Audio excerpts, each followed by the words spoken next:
Hello and welcome everyone to our first Phenomenal series. This series aims to bring fantastic, phenomenal speakers from outside care to care so we can hear about the issues they care about and think we need to hear about.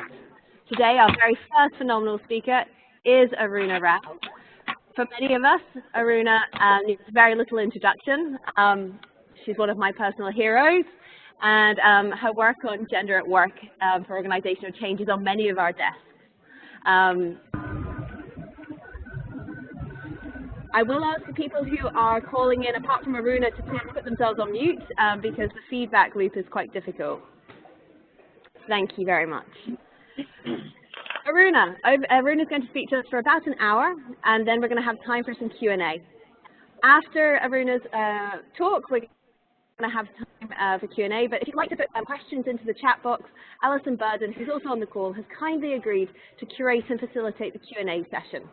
So send your questions over into the chat box to everyone, and Alison will do a fantastic job curating this.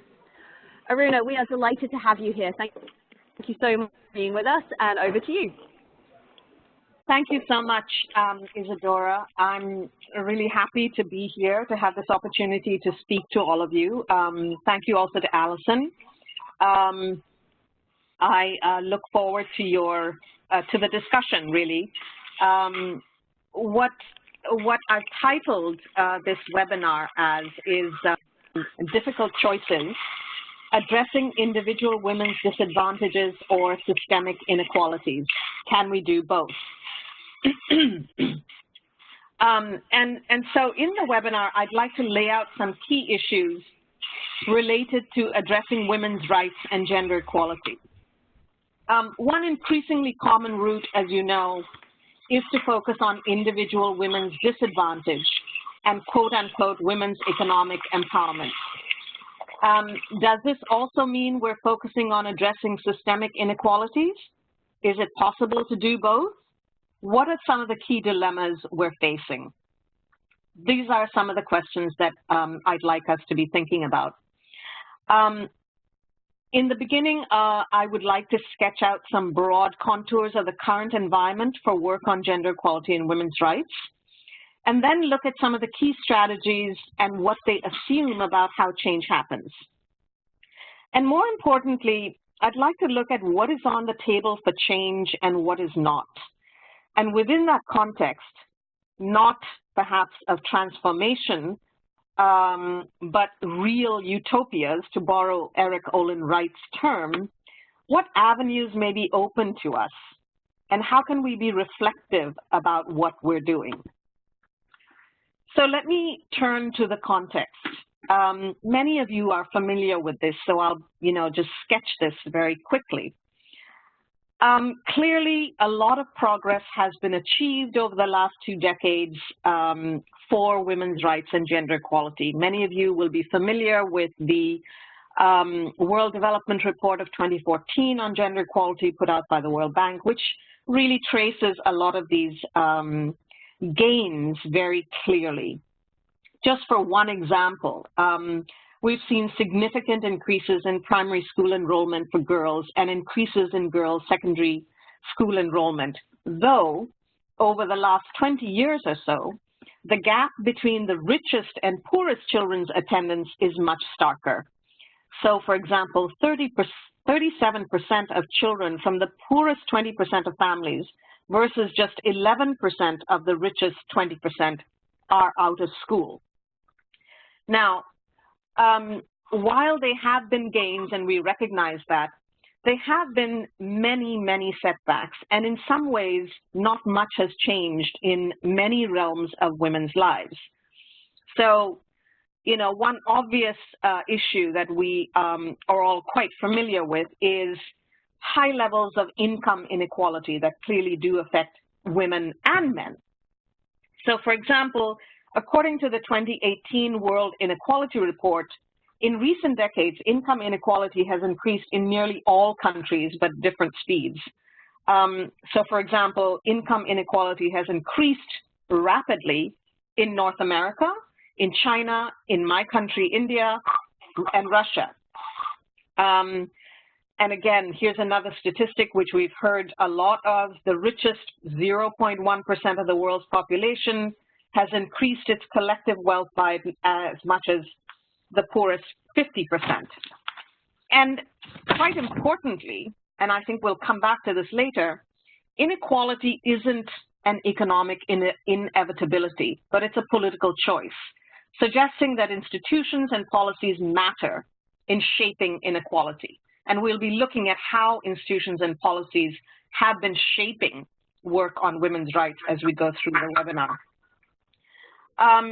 Another statistic, globally, women's labor force participation rates have fallen slightly from 1990 to 2017, from 51.4% in 1990 to 48.6% now. And according to the 2017 World Economic Forum report, the equality gap between men and women would take 100 years to close at its current rate. Perhaps a more insidious trend is the backlash that we're seeing against women's rights and the stubborn persistence of long-known faults of identity and privilege, such as race, religion, caste, and sexual prevalence. I was just reading in the Indian newspapers, which quoted a just-released UN report examining the challenges and implementation of the SDGs, saying that in India, on average, a Dalit woman dies 14 years younger than her upper caste counterpart. It says that, quote, the compounding effects of wealth and location also produces large inequalities. For instance, a young woman aged 20 to 24 from a poor rural household is 5.1 times as likely as one from a rich urban household to marry before the age of 18, 21.8 times as likely to have never attended school, 5.8 times as likely to become an adolescent mother, 1.3 times as likely to have no access to money for her own use, and 2.3 times as likely to report she has no say in how that money is spent. Now, Amnesty, in a recent report, also says that women throughout the world are denied equal access to participation in public and political life, suffer sexual and gender-based violence and abuse in public spaces and at home. And we know this very clearly, that women's rights defenders frequently face threats, intimidation, and attacks, and sometimes even pay with their own lives in their efforts to advance gender equality.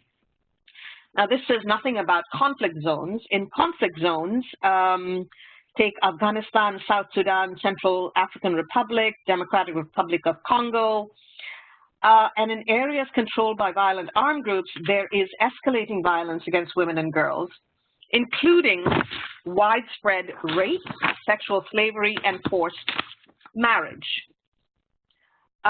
Women and girls continue to suffer gender-based violence and other human rights violations in the belief that they're justified by tradition, custom, or religion, such as forced marriage, female genital mutilation, and crimes committed in the name of so-called honor.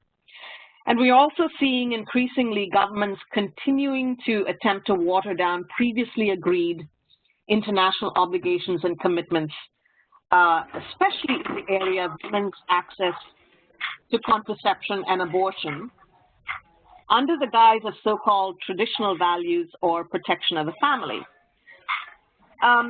Around the world, we have seen the Me Too campaign and its aftermath that's clearly exposed individual acts of transgression, but more importantly, it spotlighted the bedrock of normalized patriarchy in our society. Pervasive institutional discrimination, and by that I mean embedded values and norms that perpetuate exclusion and female subordination, despite decades of efforts to chip away at patriarchal values and practices, undermines marginalized women's access to rights and justice. And there is a growing backlash to the Me Too movement from men and backlash to other kinds of rights advances. Now, another important aspect of our current context, there is also a deep erosion of democratic processes and institutions coupled with gender-based violence. Again, we hear a lot about the closing space for human rights activism and voices for civil society. Human rights defenders, anti-nuclear activists have increasingly circumscribed spaces within which to operate. And that says nothing about the marginalized populations of indigenous peoples, tribal peoples, Adivasis, and others who have never had a space in which to really voice their views and act in their own for their own rights. Globally, there's less and less faith in democratic institutions. According to a recent Harvard study published in 2016, young people around the world are increasingly cynical about the value of democracy as a political system, less hopeful that anything they do might influence public policy, and quite disturbingly, more willing to express support for authoritarian alternatives. Similarly, a 2017 World Economic Forum report says that 3/4 of the people surveyed think that the system is rigged against them. And this includes government, business, and NGOs, and particularly the media.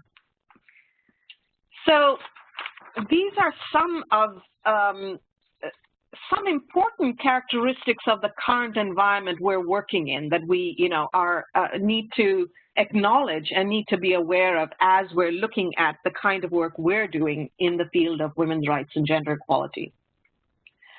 I'd like to turn now to strategies to address women's rights and gender equality. Over the last few decades, as you all know, there have been significant investments in and a variety of strategies attempting to address gender equality issues in communities and also in organizations. These efforts have, to some extent, reflected traditional tensions in feminist thinking about how change happens for gender equality.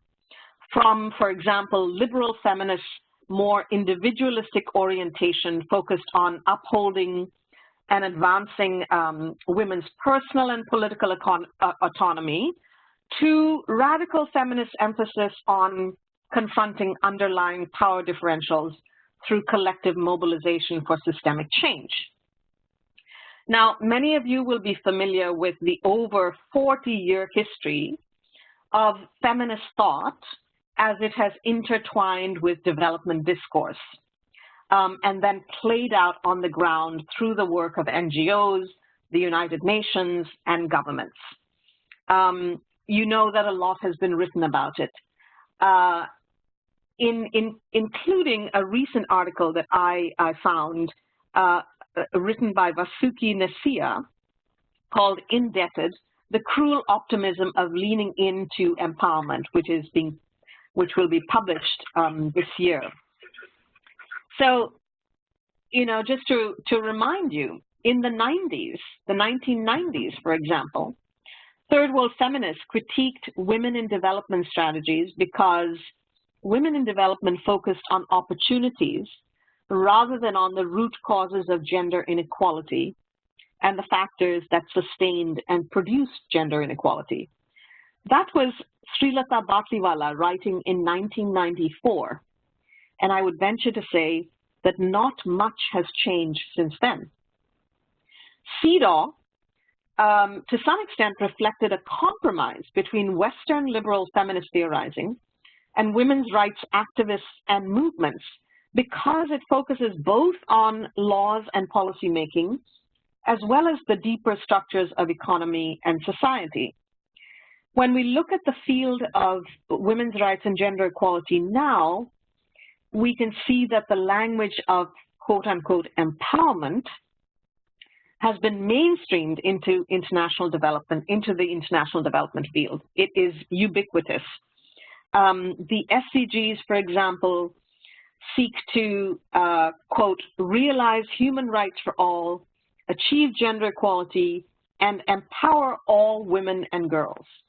This language, despite Geeta Sen's 1997 argument that government welfare programs do not empower people, people empower themselves. I would put to you that we're now seeing a clear divide between women's empowerment approaches that posit women's disadvantages as a function of a lack of skills and entitlements, and a much more political analysis that understands this privilege as a systematic, socially organized process maintained by geopolitical relationships, but also, closer to home, by unreformed systems of property ownership and male privilege in all sectors kept in place by the violence.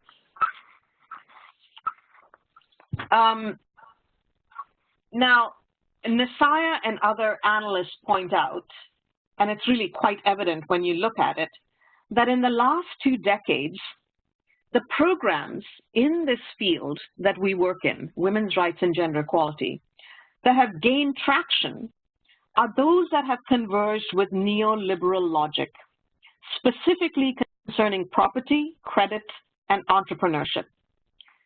We've all heard the phrase, women's empowerment is smart economics.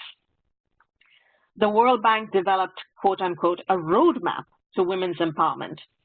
And that means encouraging women's access to property, meaning commodifiable individual title, as opposed to communal rights to occupancy or any other form of property ownership and use of rights, credit, and entrepreneurship, all 3 of which are firmly entrenched within market economics, privatization, and these are really seen as the building blocks for economic growth.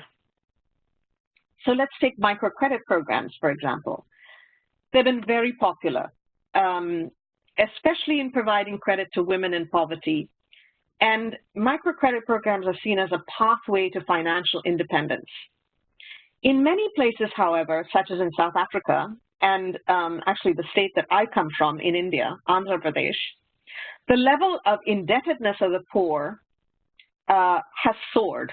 These are the places where there's been research and it's been reported. And analysts such as Nisaya say that debt is a technique of governance that shapes vulnerability. Now, all these 3 strategies have emphasized individualism and agency, one with a focus on private initiatives rather than looking to the state for provisioning, at a time when structural adjustment policies were dismantling the reach and role of the state as a duty bearer in relation to citizens with rights. 2, they sell the notion that empowered actors can attain economic emancipation by navigating the market in ways that are autonomous of context, culture, and other socioeconomic conditions, and invisibilize transformative or collective approaches to structural problems. Together, I would say they comprise a pretty lethal version of governmentality, or governance feminism, as some call it. And development agencies and donors are fully supportive. Now, does this mean that these kinds of initiatives don't have any beneficial effect on the lives of the women involved? No, I would definitely not say that. Change, as you know, is needed in many dimensions. And at the micro individual level, we cannot argue that women have not gained. I remember back in the 1990s when I was working in Bangladesh with BRAC, heading the gender program at BRAC, Nasreen Haq said to me, don't ever underestimate the importance of toilets. And she was right.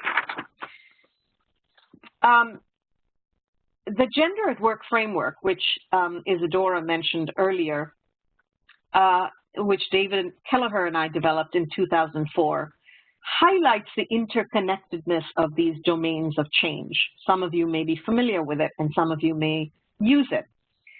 And essentially what it does is look at change as being multifactorial and holistic, and it links organizational change, changes in the rules of the game, if you will, or what some people call institutional change, and gender equality. And the framework is concerned with both individual and systemic dimensions of change.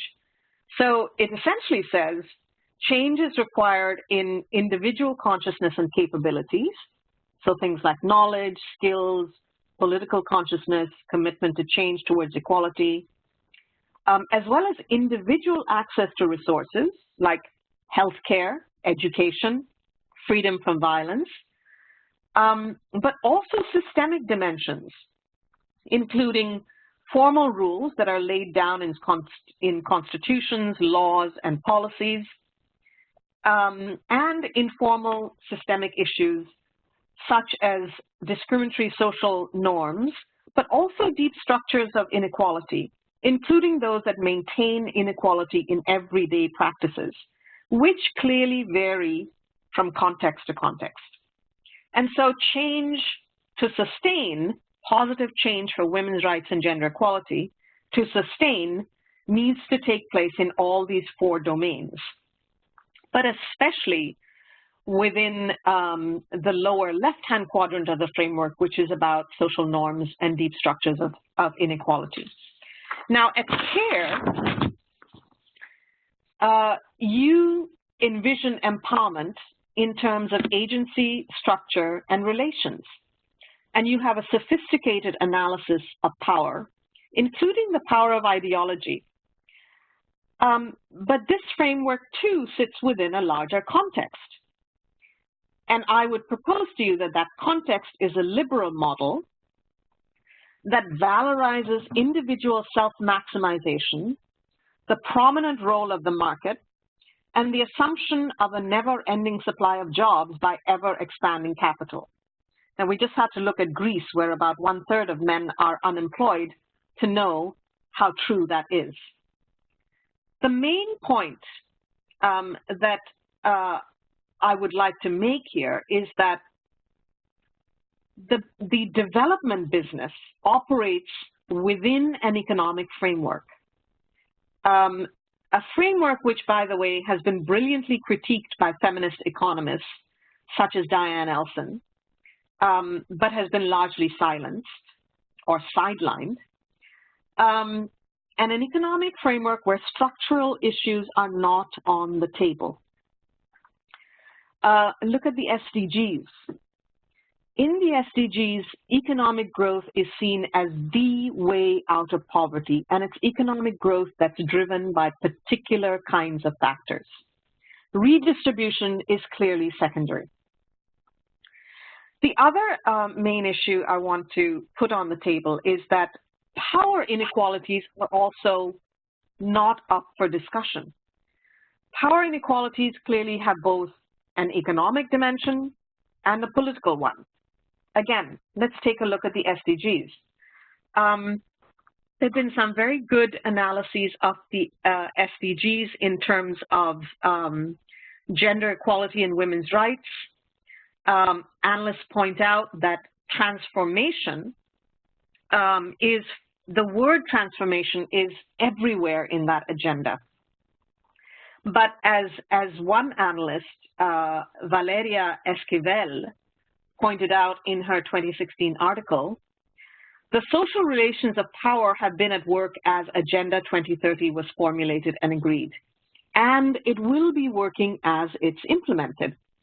Powerful actors shaping the course of world development, including big countries, intergovernmental institutions, particularly those dealing with trade and finances, transnational corporations, and even some huge foundations and international non-governmental organizations with budgets of billions of dollars, could not have failed to mold Agenda 2013, contributing to emphasize certain aspects and marginalize others.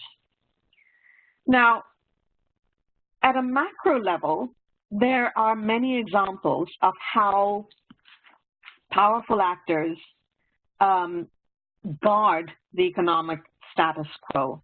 Just one example, again drawing on Esquivel's analysis, is that the Addis Ababa Action Agenda is meant to contextualize implementation and targets. Now, within that agenda, domestic resource mobilization is central. And in the outcome documents, countries have agreed to an array of measures aimed at widening their revenue base, improving tax collection, and combating tax evasion and illicit financial flows. Another last-minute insertion was a stipulation that maintaining sustainable debt levels is the responsibility of borrowing countries, as if lenders and borrowers are on par. There are many other examples that I don't really have the time to go into, but if any of you are interested, I think it's very well worth reading Esquivel's article. Now, at a micro level, we know that growth does not automatically translate into gender equality, and that the state's role in redistribution is crucial for gender equality, especially given that gender equality is the first priority, and we've seen this before, to be dropped when growth is sluggish. Now,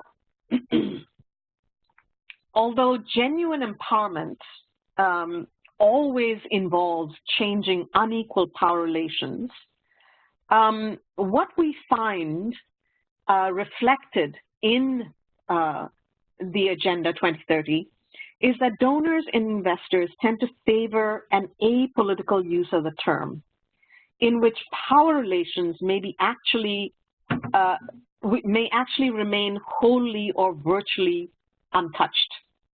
So the argument here really is that it is empowerment without power. The SDGs, for example, equate gender equality as equality of opportunity between women and men, and not equality of outcomes.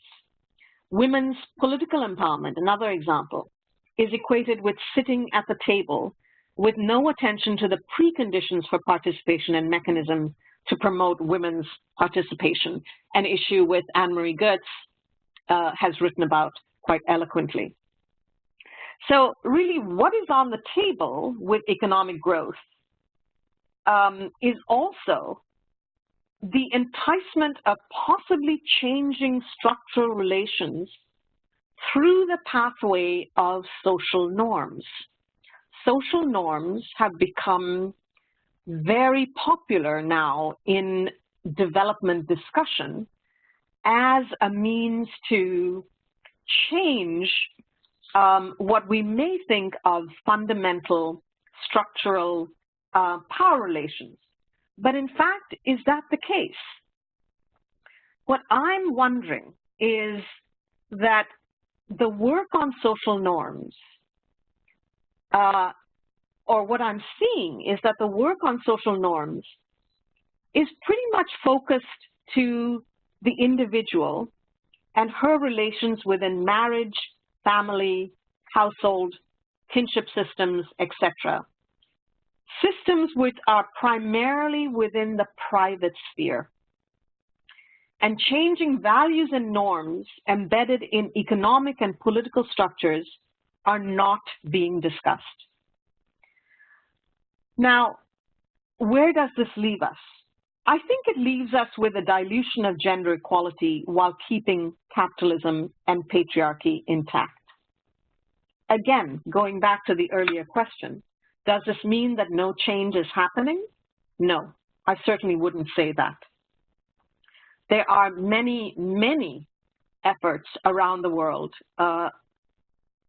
where activists are working in at different levels, in different ways, to open opportunities for transformative change, building collective consciousness, challenging these embedded values within economic and political structures. But there are also many, many efforts going on which don't do this. So the question really is, what kind of change is happening? What kind of change are we enabling? How can we be more reflective of our own work and its own limits and the kinds of opportunities we are opening and enabling? There's an interesting way of thinking about how change happens that Eric Olin Wright presents in his book, Real Utopias. Eric Olin Wright is a professor. He's a Marxist. I think he's a sociologist. And he talks about different kinds of change. He distinguishes between symbiotic, interstitial, and ruptural transformations. If we cannot achieve, if the constraints around us are such, the economic and political constraints within which we work are such that transformation of the kind that we seek is not easily possible, what are the options available to us? So what does he mean by symbiotic transformations? Symbiotic transformations are transformations that take place when change happens and which extend and deepen the empowerment of previously marginalized individuals and groups, but also simultaneously help solve certain practical problems faced by dominant classes and elites. So symbiotic transformations have a contradictory character to them. They both expand social power and strengthen aspects of the existing system. This is akin to what Audre Lorde called using the master's tools to dismantle the proverbial master's house. So for example, food for work programs. They address a felt need, an urgent need of women in times of So just kind of readying ourselves for a bit of so they address I think that was background noise. Please go ahead. Okay. Yeah, so I was just talking about an example of symbiotic transformation, food for work programs, or also the employment guarantee program that you have in India, where people can demand the right to work, and the government has to provide 100 days of work per year for each person who demands it. People who need the work and who need the income gain access to income and work. And at the same time, that program and the government,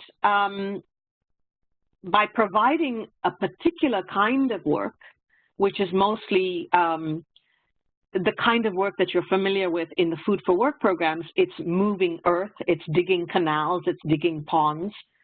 That work does not in any way threaten the sort of class structure at that local level, the power dynamics at that local level.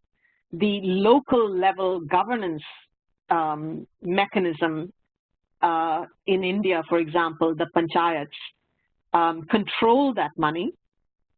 They provide that work for women who need it, women and men, and those power relations remain intact. So in a way, it's a win-win on both sides. Symbiotic transformation. I'm sure many of you can think of many other examples. The second type of change that Eric Olin Wright talks about are interstitial transformations. This is a very interesting concept. This phrase refers to building empowerment in the niches, spaces, and margins of society, often where it doesn't seem to pose any immediate threat to dominant classes or elites. And I'm sure that feminists are very familiar with this kind of work because our work often happens within these niches and spaces away from the glare of dominant discourses.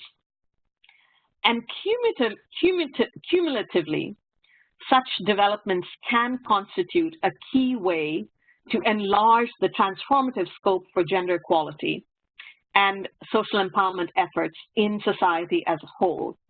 I would put to you that the emergence of the LGBT movement in the last 2 decades is a very good example of an interstitial kind of transformation that started really at the margins and within these niches and then expanded through very strategic collective advocacy and mobilization to become part of the mainstream.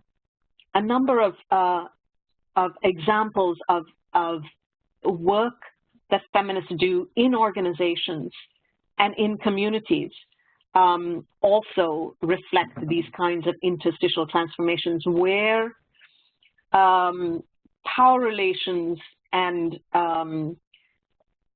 sort of deeply held norms about access to resources, symbolic power, are challenged in certain spaces, and then those kinds of challenges get taken up into formal policies in both that affect both communities and in organizations that affect members of those organizations. The third kind of change that Eric Olin Wright talks about are ruptural transformations. And what he means by ruptural transformations is essentially destroying existing institutions and building new ones in a fairly rapid way, essentially smash first and build second. We see less and less of that in the kind of world that we work in, but that's certainly not unusual if we look sort of from a historical perspective in terms of the way change has happened or social transformation has happened. So what my question really then for you and really to all of us is to be reflective about the kinds of changes that you are supporting. Are they symbiotic? Are they interstitial? Do they have in them the seeds for larger change? Are they ruptural? What kinds of opportunities are you opening for positive change for women's rights and gender equality? Especially given the larger economic and political discourse that shapes the kind of work we do, and the larger economic and political structures and mechanisms that are keeping in place power relations at a macro level that certainly then have those ripple effects on the extent to which we can achieve women's rights and gender equality. So I'm going to stop there. I know it is not a full hour, but I'm going to stop there, Isadora, and turn it over to you, to Allison, and see if we can have a discussion on, particularly I'm interested in the kind of changes all of you are supporting, why you're doing what you're doing, and how you think about your work on women's rights and gender equality. Thank you. Thank you so much, Aruna. Absolutely fascinating. I've been having people Skyping me separately saying, now I'm doing my second master's degree. So thank you. You've really provoked a lot of deep thought. I didn't receive questions in the chat box, but you have really challenged us.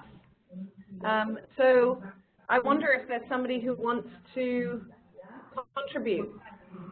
It's difficult. You could just come in because I can't see all of the hands. Anyone?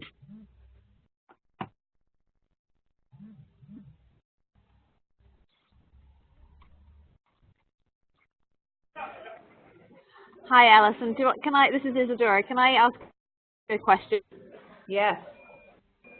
So listening to your talk has made me think a lot about the work we're trying to do on women's leadership and participation in emergencies. And I wonder what are the risks if we really focus on those spaces, those niches where we can slot gender equality in or women's participation and productive work in. Have we thought through the risks that might be involved in doing that? I think it's really exciting. I'm really pondering this one as we work on Women Lead. But Aruna, any thoughts on kind of the risks that the strategy might involve if we do go ahead with these kind of looking for these cracks and nooks and crannies? I would turn it around to you, Isadora, and say, what do you think are the risks of pursuing your strategy, which I'm not familiar with in terms of women's leadership and participation in emergencies? What do you think are the risks? I think the risk is we'll end up talking to ourselves. So we'll end up so far into a crack or so far into the gender sphere, we're only talking to people who agree with us, and we're not actually influencing the structure or challenging the dominant decision-making forces. I think that would be a real risk. But I also think that those nooks and crannies are probably some of the only places where we could hope that participation, especially transformative participation, of people who haven't been allowed to participate in the past, can maybe take root. So I think it's both exciting and scary, which is the best kind of challenge, I guess. Yeah, no, I think I agree with you. I think one of the interesting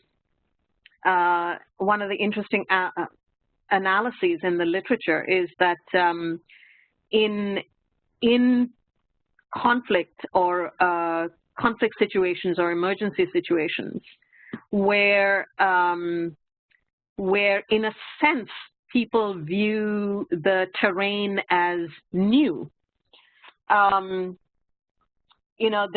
are very explicit ideas about how quickly, how those opportunities afford, the chance to immediately start putting in an economic kind of system that fits in with this larger kind of liberal model of development. I mean, there's Milton Friedman has written very explicitly about this, and it's what Naomi Klein calls the shock doctrine. And I think that given that that's a very scary space to be working in, precisely because of this reason, and also because, as you know, in the case of emergencies, and this is obviously very au courant at the moment, the whole business of how sexual power preys on vulnerability, it's a very, very tricky terrain. And so speaking, so trying to work with women and allies within those nooks and crannies to sort of, take in these micro as well as macro forces, and understand and analyze those and strategize about how you move I think is definitely a valuable strategy. Is it risking talking only to yourself, as you're saying? Partly, but part of that is figuring out who your allies are within that situation. And many of those whom you think are your allies may not be your allies. But I'd like to hear more about this issue from others on the call and from Alison as well. Okay, there are a couple of things in the chat box, so I'll just look at those. One is that people would really love to have the references you referred to. So I hope that you'll be able to share so that people can do follow-up. People liked the stats, they liked the references to some of the research that you referenced, so that would be really helpful. The second is one person is requesting a little more about ruptural change. You said that it's not very common, but can you give it maybe an example or sort of just clarify what that looks like a little bit more? Breaking down and then building up. Well, I mean, a good historical example is the Russian Revolution. You know, the work of Eric Olin Wright comes out of a Marxist tradition, and in a Marxist tradition, you know, the issue here is not gender equality and women's rights. I'm taking his ideas and bringing them into our work because I think they're relevant. But within the tradition that he is working in, the rupture is the rupture of capitalism, which is the framework within which we are now operating. We have seen in the last 20 years or so a sort of, what would you say, the lack of an alternative, a viable alternative, if you will, to global capitalism, the way in which it works, the liberal model, the liberal economic model. Now, that's not to say that there are not other models that are in place, but they are definitely not the kind of the Scandinavian kind of economic model. That is definitely not the kind of model that is being perpetuated and promoted within a development discourse and through the kinds of Bretton Woods institutions that are promoting quote unquote economic growth. And so that is a larger economic frame within which we're working. Are there alternatives to that? There are not many alternatives that have worked. And so ruptural change would be, how do we shift? How do we change within the work that we do on women's rights and gender equality, the kind of straitjacket of women's economic empowerment as has been defined by this global, development discourse. Ruptural changes are, again, they're not common because they're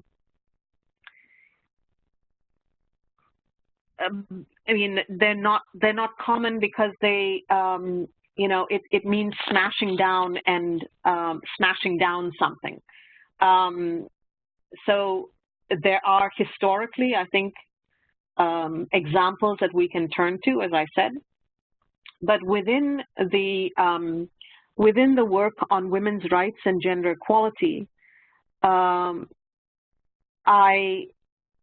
have certainly seen calls for ruptural change. So one example is the call, which, you know, Joanne Sandler and I have also written about, which is to, you know, abandon this language of gender mainstreaming and find, you know, new strategies and find a new language within our field of work, which more openly acknowledges the power dynamics and the structural, the economic and political structural constraints within which we're working. Thank you. Thank you very much. So that's really helpful. I know I have a lot of thoughts, and a couple of other people are wanting to come forward. So I'm going to hand over to Teresa first, and then Jessie has something to add. So Teresa, go ahead. I think yours is a question. Hi there. Aruna, thank you so much for this super stimulating and kind of mind-blowing conversation. Really appreciate a lot of the points that you brought up, especially around the need to focus on power relations, which is something that we really try to do. But obviously there are areas that could be improved.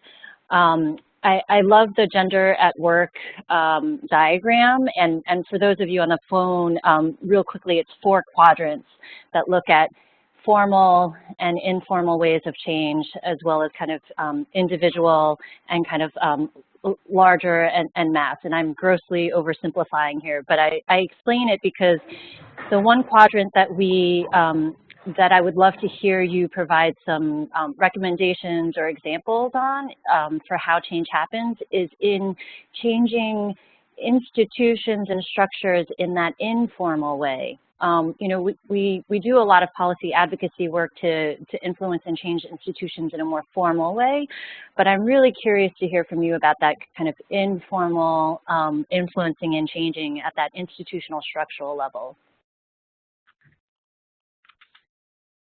Yeah, thanks, Teresa. Nice to hear your voice. Yeah,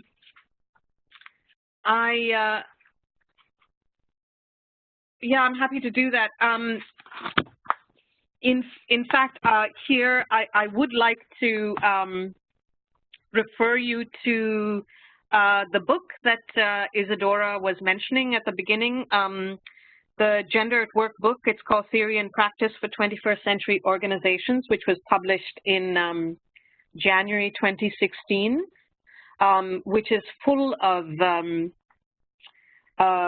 case study examples of how gender at work has worked for the past over 15 years with different kinds of organizations to try and chip away at that, you know, at the sort of structures and values and norms within that lower left-hand quadrant. Having said that, I think there are, you know, one of the things which we've developed in the book is this notion of the toxic alchemy of institutional power. Institutional really meaning the rules of the game, and those being, you know, many of the kinds of issues which you're very familiar with, patriarchy and other forms of exclusionary power, more fundamentally the work-family split, traditional gender roles, identities and other kinds of exclusions, sexual harassment and threat of violence, cognitive constructs, you know, the way in which we define certain things, the way in which define work, for example, and formal rules and ways of working. And we've also then looked at across, you know, the over 100 different kinds of organizations we've worked in to look at what are some of the ways that change agents have used to try to chip away at that, you know, that toxic alchemy. And of course, there are many. And one of them, one of them goes back to what we were talking about earlier with Isadora's question around interstitial spaces. Often in organizations, whether it's, and we've worked, gendered work has worked a lot with trade unions, for example, in South Africa, and trade unions, as you know, though they are organizations which are increasingly under fire within this broad sort of global economic framework, and have really, their knees have really been, they've been really cut off at the knees in the United States, as you know, I'm sure better than I do. Trade unions are still a, theoretically a very valuable space for workers' rights. But within trade unions, so if I give you a couple of examples from South Africa, aside from the mining sector, for example, or the construction sector, trade unions have a high level of membership participation of women, a very low level of leadership of women. And so the culture of trade unions is again, it's almost anachronistic. It's extremely patriarchal, and then when you combine that within within a context of decreasing economic opportunities, of high levels of HIV and AIDS, high levels of violence, and in some areas such as in the Western Cape, where agricultural unions, where there's also, high levels of alcoholism and a tradition of paying workers in alcohol. So you find, this kind of a lethal combination that creates a culture which is very difficult for women to navigate. So there, it goes from simple things like, when meetings are held, often at night, and so the whole question of security and safety of women getting to these meetings becomes an issue, to a culture of sexual harassment, sexual abuse, and assault, or the threat of it within the union. So in working with the Labor Resource Center in South Africa, Gendered Work has worked with a number of these unions and change agents with these unions who have created interstitial spaces, who have created spaces where women can come together to strategize about how to circumvent, go around, chip away at these structures. So within Sakau, which is a large union within the COSATU of catering and allied workers, we've worked for over 5 or 6 years with the union leadership, with the women within the union to find new ways of circumventing that sort of very hard to displace leadership structure and leadership culture. So they've actually developed a new avenue which of building leadership, not through the traditional structure, but through mall committees, which are shopping mall committees, where union members are located, to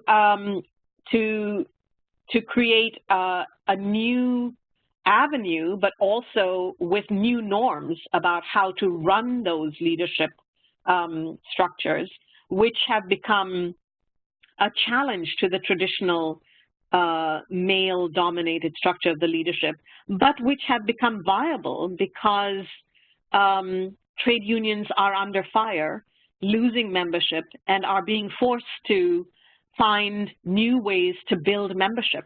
And women, through this alternative way, are actually building membership in the union.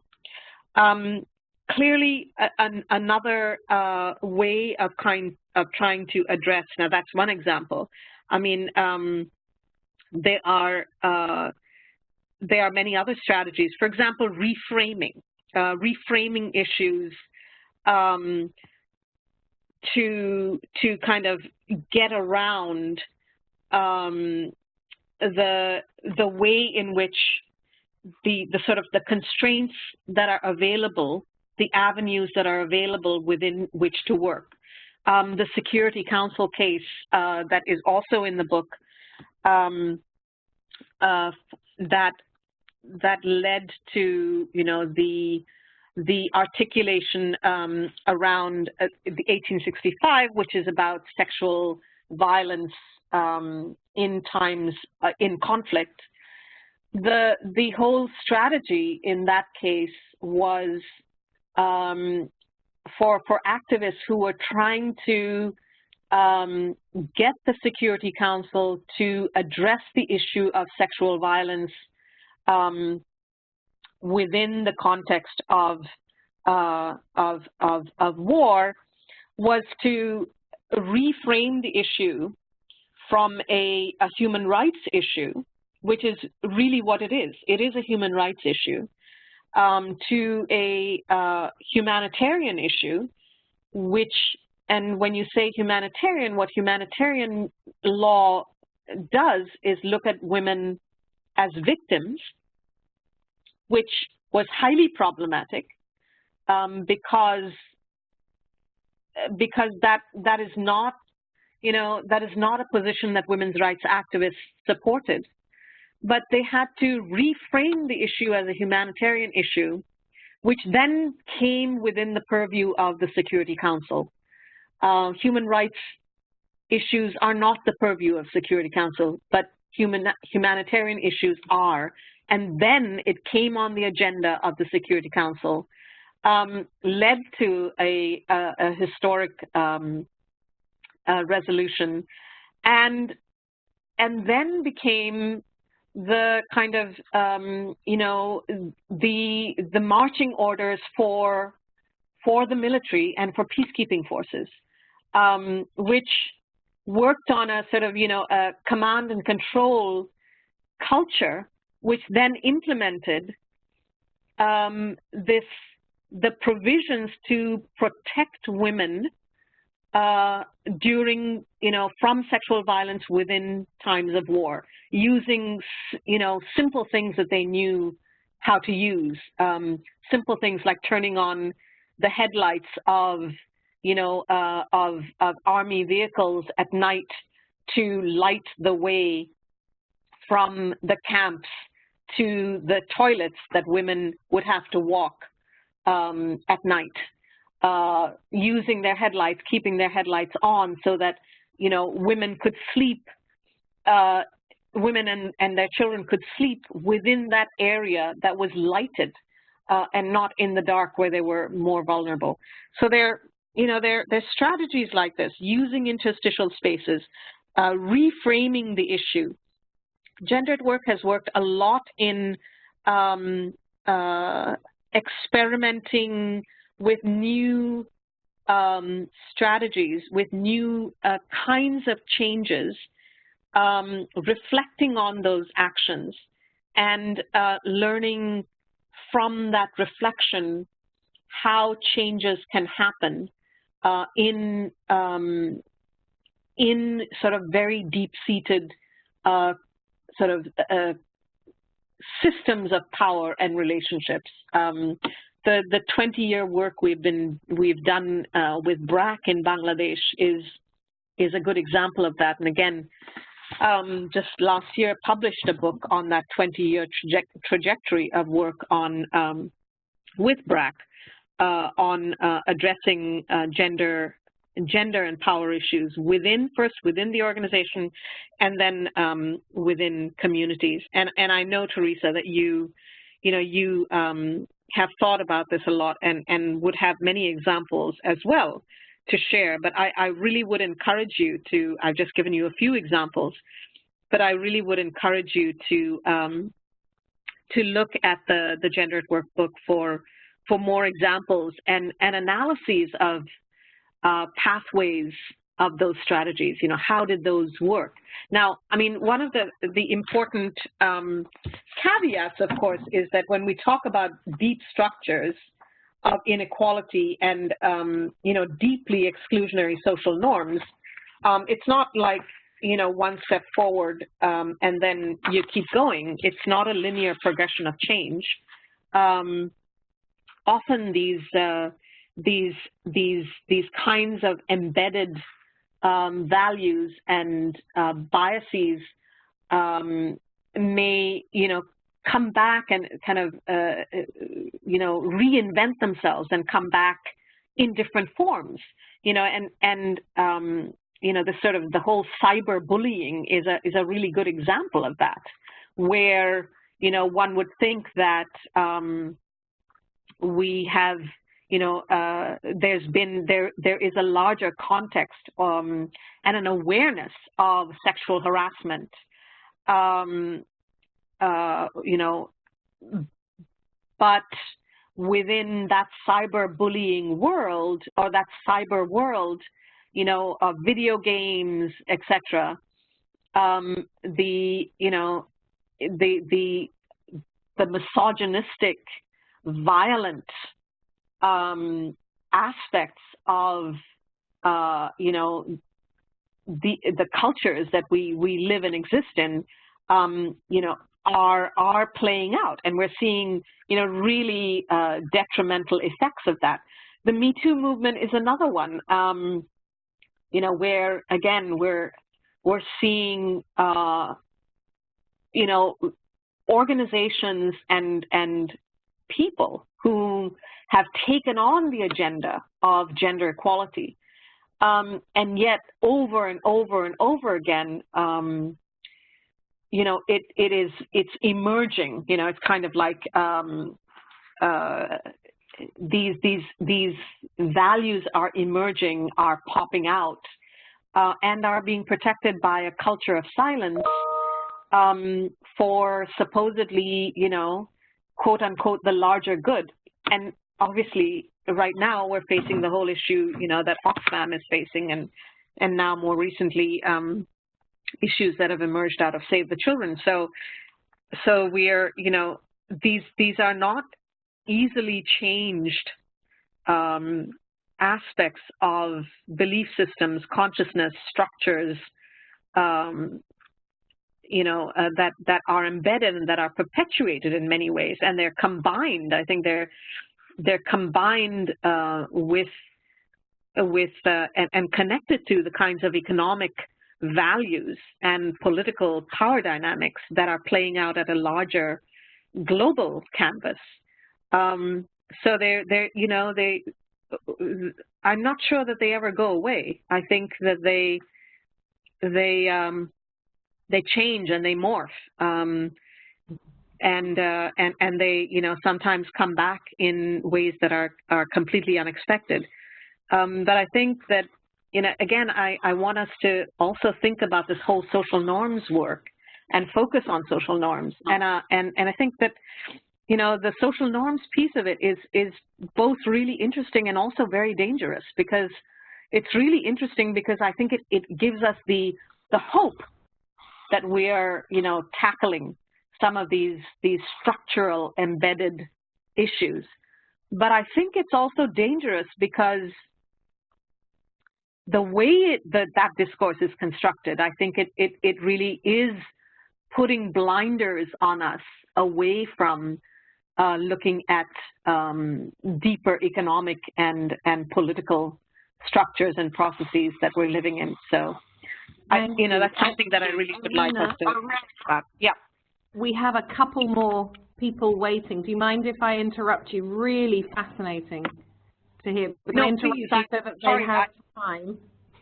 Sorry, I just went on a bit long on that one. Please go ahead. Oh, it's amazing. It's wonderful to hear you, and deeply challenging. And there's a lot of chat going on. Just, you know, how much you're provoking thought in people's minds, and the suggestion of a book club. But let me pass over to Jessie next, and then Joe Reed has a question. And please, can you express in the chat box if you'd like to speak up? So Jessie, you go next, then Joe.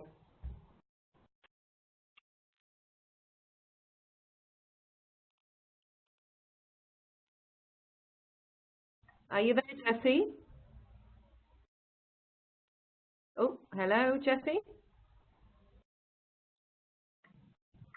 You don't seem to be unmuted. Okay. Can you guys hear me now? Yep, I did unmute myself. Oh, good. Yay. Something happened. So just wanted to say thank you so much again, Aruna.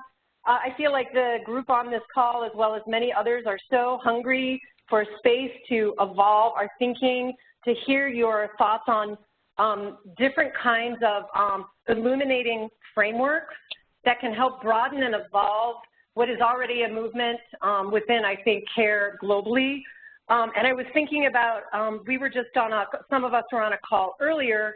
We were talking about a care approach that is about investigating power, gendered power, and other kinds of power. And the first step is about self-reflection.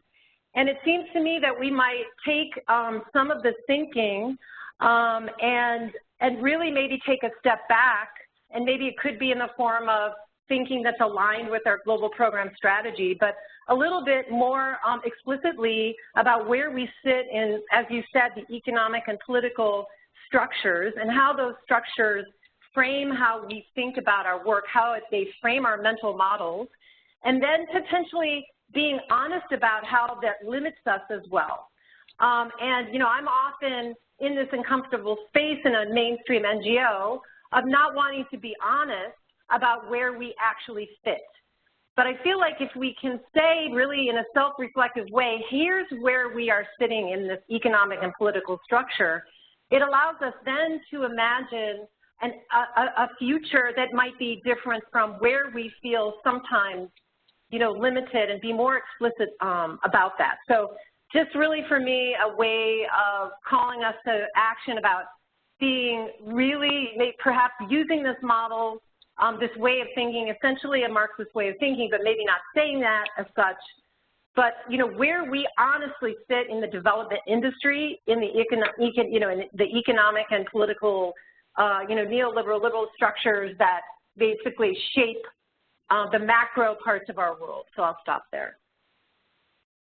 Yeah, I'm really happy you said that, Jessie. That is exactly the kind of thinking I was hoping to provoke. So thank you. And I think many of us are feeling this way. So it's a fantastic contribution, Jessie. I've encouraged you strongly in the chat box, and hopefully you can help do the convening. So we now have two more. Joe is next, and then Inga. So Joe, over to you.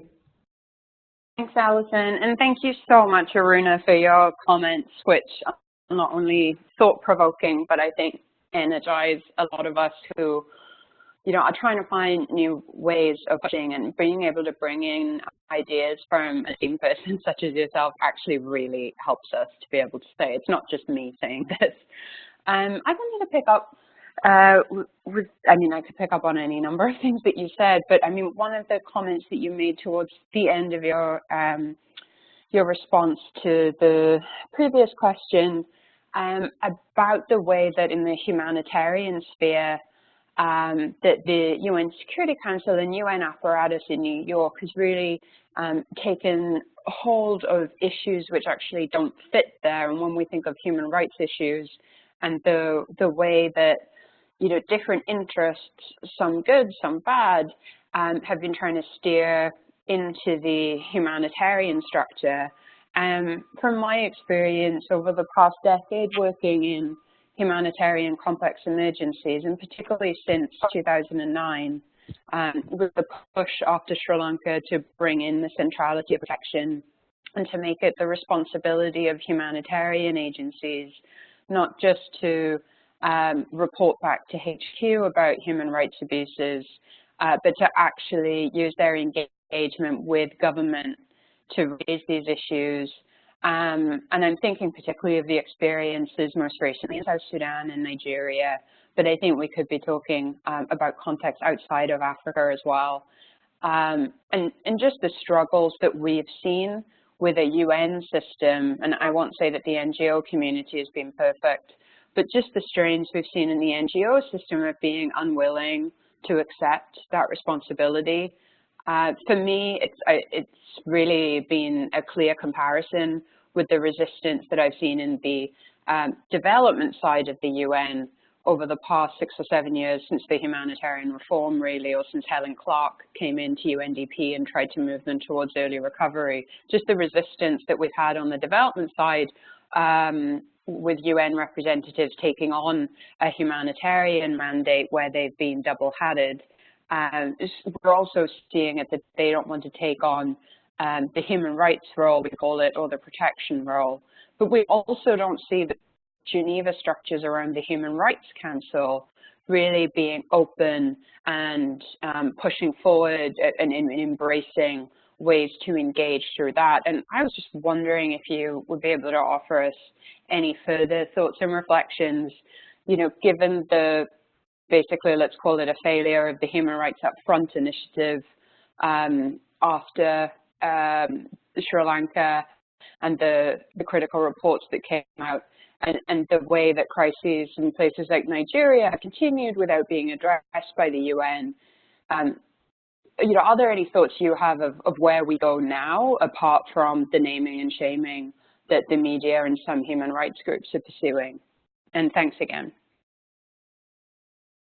Joe, I wouldn't even venture to offer a comment here. You know, you're clearly an expert in this area and worked in this area for many years. I've not worked in humanitarian, so what I know only as much as I read, and so I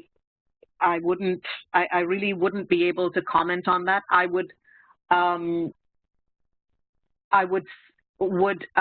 do two things. One is, if you haven't read this already, I would encourage you to read an article by Jean Ward. You probably know her. Do you know her? Oh, sorry, I was on mute. Yes. You do know her, yeah. So have you seen her? Have you seen her piece? Her 2016 piece in the International Review of the Red Cross called "It's Not the Gender Binary, It's About the Gender Hierarchy." Have you seen that? Absolutely. Yeah. It's one of the seminal pieces, I think. Absolutely. In addition to her work on sexual violence. Yes, you know, absolutely brilliant. And the second, there was a second. Oh yes, you know, I would really encourage you to, given what's happening right now, yeah, with this whole question of, you know, sexual violence, you know, within these spaces of extreme vulnerability, I would really encourage you to help us think about, you know, the ways in which, you know, the kinds of strategies that have been tried to address this issue, and how the kinds of challenges and successes they may have had, and where, you know, and where they have kind of stopped and where they have faltered. I think so. I'm not answering your question, but I'm asking you to help me answer a question that's in my mind, which I think you would be able to shed a lot of light on, because this whole question of, you know, it's Oxfam now is kind of in the eye of the storm around, you know, what happens in situations of extreme vulnerability, you know, where humanitarian workers, humanitarian aid comes into play. And I'm really interested in how we can go beyond the question of blame, because there's of course a lot of that to go around, but how we can look into exactly what I said, which is you know, are there sexual harassment cases that have been tried? What's happened to them? Are there you know, how have these sort of whistleblowing procedures worked? Processes worked? Where have they gotten stopped? How have they gotten stopped? So I'm, turning it around to say, I wouldn't want to, profess to be an expert in this area, but I would love to hear from you your thoughts on this question. Thank you. I mean, Alison, do we have time for a super quick reply? Because I know we've only got 9 minutes. But I may interrupt you. Do you give me permission? Okay. Yes, absolutely. Thank you so much for that, Aruna. 2 things that I would just flag, and I mean, I'd be happy to continue discussing it with anyone who wishes to. First of all, the work of building safer organizations, which ended up being submerged into the Humanitarian Accountability Partnership, but which was led and directed by Katerina Samara Vikrama, I think is a huge resource here.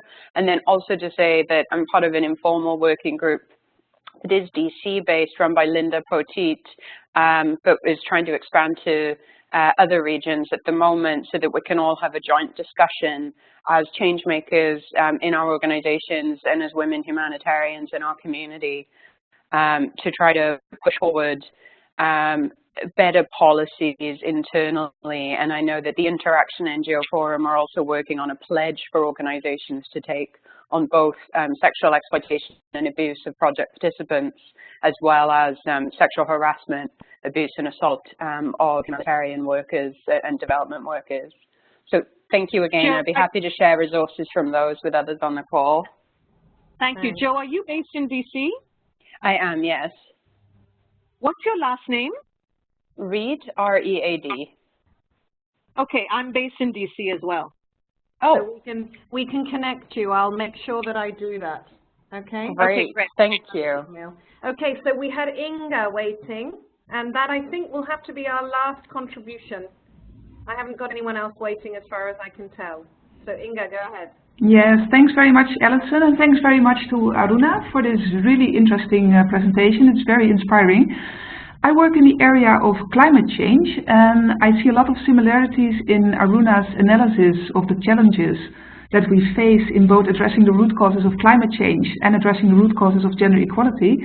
And I would very much appreciate Aruna's view or reflections on, firstly, CARE's work in policy influencing, and if this work should maybe be adapted towards challenging the institutions and structures or the social norms instead of the policies. And also, I'm looking for Aruna's views on whether CARE should play a bigger role in mobilizing the larger public and promoting a public movement to challenge these root causes of gender equality or climate change.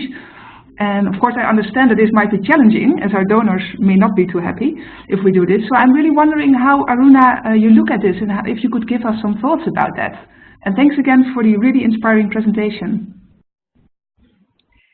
So thank you, Inga. I don't know CARE's work in climate change and the work you're doing at the policy level, but just a few thoughts. I think you're exactly correct in saying that the sort of the root causes around climate change and the root causes around gender equality certainly overlap, and increasingly so.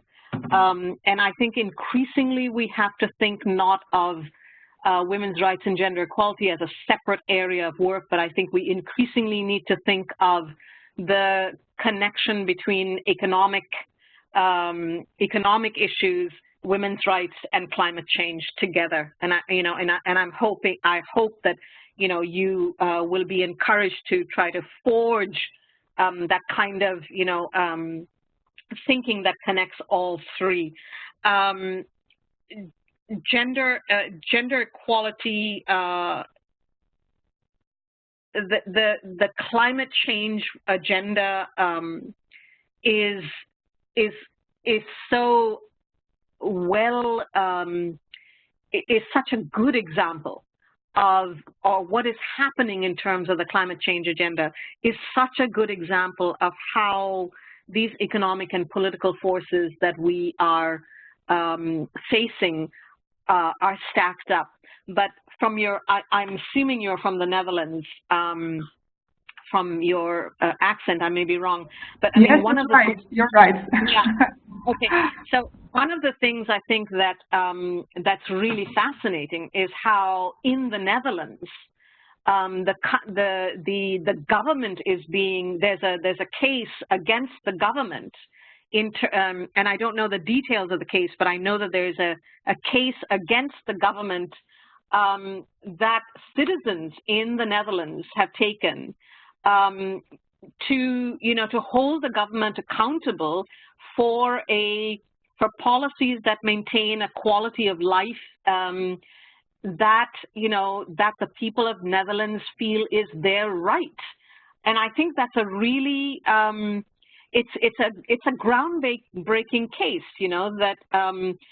that where you're using an instrument, a legal instrument, to hold your own government accountable for issues around climate change that affect everybody in that country, and not only in that country. But I think that's a really powerful example of how a strategy that can work. And I imagine that strategy involved a fair amount of mobilization within the Netherlands to among various groups to build that kind of support for that kind of a case. And I think increasingly so, I would really love to see you and others like you, and I think those of us who work particularly, say, in the women's rights and gender equality sector, to find, to forge new partnerships with people who work in the climate justice sector, and begin to develop, ways of thinking and frameworks and ways of teaching, younger people who are coming into the field, who are coming into this kind of work, the sort of synergistic aspects of this work, because increasingly it's not going to be enough, to talk about women's rights and gender equality separate from climate justice issues, and that is, and both of those are so clearly embedded in economic rights issues. So, I really would love to see that kind of a forging of a new kind of thinking and theory building and practice in this work. And and it's not enough to look at mitigation factors. It's not enough to look at sort of sustainability standards. I think we have to be a lot more proactive, as that case in the Netherlands proved, of how you mobilize. And this really is the issue that's capturing the imagination of a lot of young people right now. And we need to build together, we need to connect those threads together. So, I'm hoping that, you and others like you will really encourage others like us who are working on women's rights issues to really come together to do this kind of synergistic work. Mm-hmm. Thank you so much. Thank you very much, Aruna. I'm conscious of time, Aruna. I know a lot of people have really felt like this is coming to an oasis and drinking our fill, particularly at this time with the scandals and the crisis and the broader campaigns that are going on around Me Too. Many of us feel it's a time for change, and many of us are desperate to be challenged in the way that you have challenged us. Thank you. I also just want to really thank Isadora, who came up with the idea of the phenomenal series. Aruna, you're going to be a very hard act to follow. Can I invite everyone to unmute and give a round of applause to Aruna and Isadora? Thank